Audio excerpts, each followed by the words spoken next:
मेरी बहन सुल्ताना 3 बरस की थी जब अम्मी जान अस्पताल में नौकरी करती थी। तब छोटी की देखभाल मुझको करनी पड़ती थी। उन दिनों मैं काफी चिड़चिड़ी और बदमिजाज हो गई थी। ये गर्मियों के दिन थे। एक रोज वालदा साहिबा ड्यूटी पर थीं। बहन के रोने पर मैं उसे चुप कराने की खातिर बाहर ले गई। उन दिनों हम अस्पताल के क्वार्टर में रहा करते थे। काफी देर तक मैं छोटी को लिए लॉन में बैठी रही। तभी उधर से एक वार्ड बॉय का गुजर हुआ। वो हमें पहचानता था। पूछा, यहाँ क्यों बैठी हो?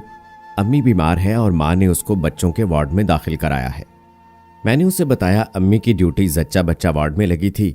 वो 2-3 बार आकर हमें देख जाती थी। उस वार्ड बॉय का नाम नासिर था। कुछ दिन पहले यह अस्पताल में मुलाजिम हुआ था। अम्मी जान उसको सरसरी जानती थी। नासिर ने अपनी ड्यूटी डॉक्टरों से कह सुनकर बच्चों के वार्ड में लगवा ली और मेरी बहन की देखभाल बहुत उम्दगी से करने लगा। तभी अम्मी जान उसे अच्छा जानने लगी, मगर मैं समझ गई कि उसने अपनी ड्यूटी मेरी खातिर इस वार्ड में लगवाई है। एक दिन अम्मी ने उसको घर बुलवाया। उसने बड़ी खुशी महसूस की। उस रोज खाना भी हमारे साथ खाया। फिर तो उसका आना जाना हमारे घर का मामूल बन गया। नासिर में खूबी थी कि झूठ को सच की तरह बोलता था और बहुत नरमी से कलाम करता था। वो हमारे घरेलू मसले भाग दौड़ से हल करने लगा। वालिद साहब की वफात के बाद हमारे घर में किसी मर्द ने कदम नहीं रखा था। नासिर ने उनकी जगह ले ली। हमारे घर का बोझ वो इस तरह उठाने लगा जैसे ये उसी का घर हो। मेरे अब्बू अस्पताल में मुलाजिम थे। अम्मी को उनकी जगह नौकरी मिल गई थी और हमें यह क्वार्टर रहाइश के लिए मिल गया जो अब्बू ने अलाट कराया था, वरना रहाइश का मसला मेरी वालदा की बेवगी को सूली पर चढ़ा देता। फिर भी 1000 किस्म के बखेड़े थे जो हमें दरपेश थे। नासिर उन बखेड़ों से बखुशी निमटने लगा।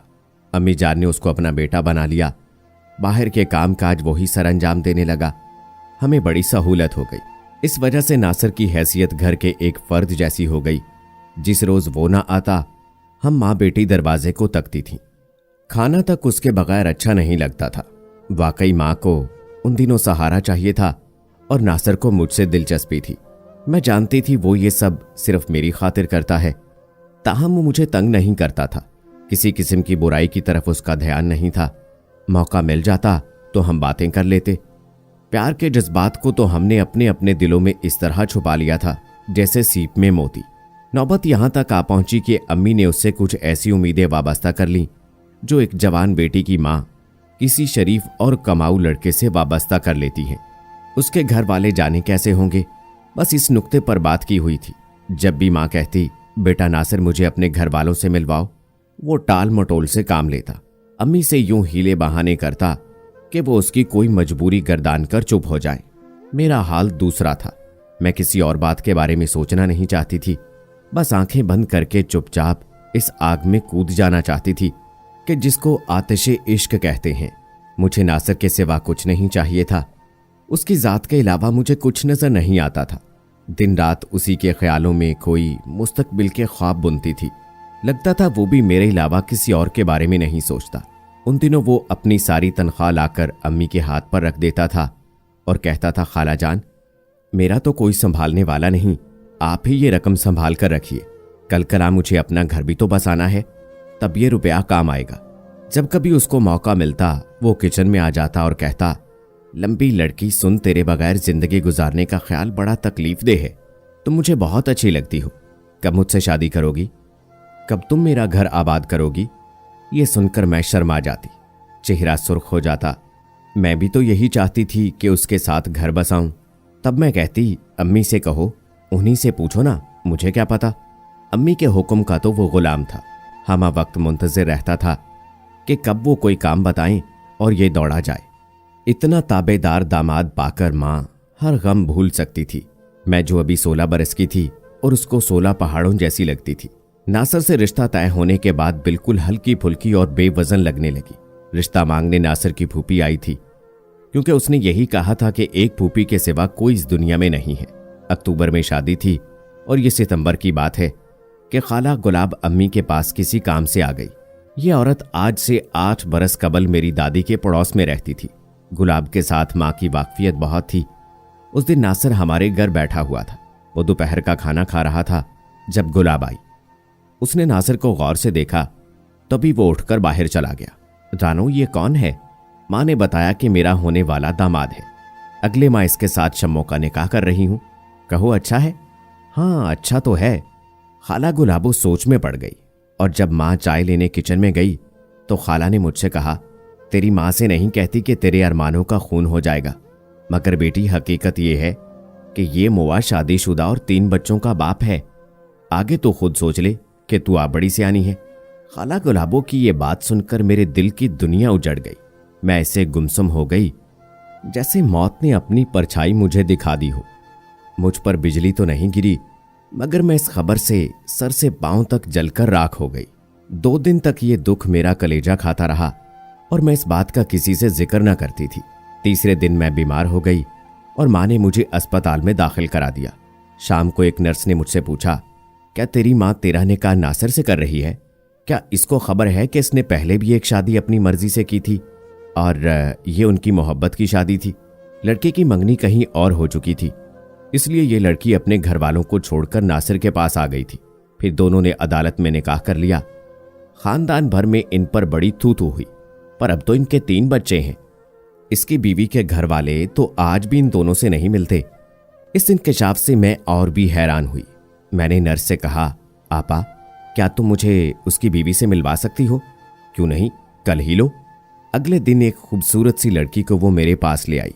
उसने बताया, नासिर मेरा शौहर है और जब से इसका तुम लोगों के घर आना जाना हुआ है, इसने मेरी जिंदगी को अजाब बना दिया है। घर और बच्चों से गाफिल हो गया है। मैं बहुत परेशान रहती हूँ। कुछ कहती हूँ तो मारने को दौड़ता है। हालांकि हमारी मोहब्बत की शादी है। मैंने उसकी खातिर घर बार, माँ बाप, हर किसी को छोड़ा था, मगर इसने मेरी सारी कुर्बानियों को भुला दिया है। आजकल तो ये एक पाई घर में नहीं देता। खर्च के लिए मैंने जेवर और घर का सामान तक बेच दिया है। अब फाकों तक नौबत आ चुकी है, मगर ये बेरहम घर आता ही नहीं। मुझे कहता है, अगर तुमने मेरा पीछा किया तो तलाक दे दूंगा। ये कहकर वो रोने लगी। उसकी हालत पर मेरे दिल का शीशा चकनाचूर हो गया। जिस शख्स को देवता जानकर मैंने अपने मन के सिंहासन पर बैठा रखा था, उसका बुत गिरकर पाश पाश हुआ। मैं सोचने लगी, ऐसे लोग मोहब्बत और एतबार के काबिल कैसे हो सकते हैं? क्या इस हैवान के साथ मैं अपना घर आबाद करूंगी, जिसको अपनी बीवी बच्चों की परवाह तक नहीं, जो उन्हें छोड़ चुका कल किसी और की खातिर मुझे भी छोड़ देगा। तब मैंने सोचा कि मेरी जिंदगी में तो कोई और नौजवान आ जाएगा, लेकिन इस औरत का क्या बनेगा? मैं किसी और का घर ना उजाड़ूंगी कि घर तो बसते ही अच्छे लगते हैं। जो किसी का घर उजाड़कर अपनी दुनिया बसा ले, वो इंसान नहीं हो सकता। ये फैसला तब बहुत मुश्किल था, मगर मैंने ये फैसला कर लिया कि मैं नासिर से शादी नहीं करूंगी। उस औरत के आंसू ने मेरे दिल पर असर किया था कि इन आंसुओं में सच्चाई की ताकत थी, जिसने मुझे उसके साथ एक अनदेखे रिश्ते से बांध लिया था। मैंने उसके साथ वादा कर लिया कि मैं तुम्हारा नासिर तुमको लौटा दूंगी। मैं कमसिन थी, मगर कम अकल नहीं थी। नासिर को दिलो जान से चाहती थी, मगर मैंने ये मुश्किल फैसला कर लिया। माँ को भी बता दिया कि ये धोखा है। अब आए तो उसको घर में घुसने ना देना। कैसे बताऊं कि कितना दुख हुआ। आहिस्ता आहिस्ता ये जख्म भरने लगा। आखिर खुदा ने मुझे सब्र दे दिया। आज मुझे कोई गम नहीं है, बल्कि खुशी है कि खुदा ने मुझे एक धोखेबाज से बर वक्त बचा लिया। सोचा करती थी कि अल्लाह मेरी तरह की सोच और सूझबूझ हर लड़की को दे और वो ऐसे मर्दों के जाल में ना फंसे जो अपना दिल खुश करने की खातिर दूसरों से उनकी खुशियां छीन लेते हैं, हत्ता कि अपने घर और औलाद तक से लाताल्लुक हो जाते हैं। दोस्तों, हमारे मुआशरे में ऐसे और भी बहुत सारे लड़के हैं जो लड़कियों की जिंदगियों को इसी तरह तबाह करते हैं।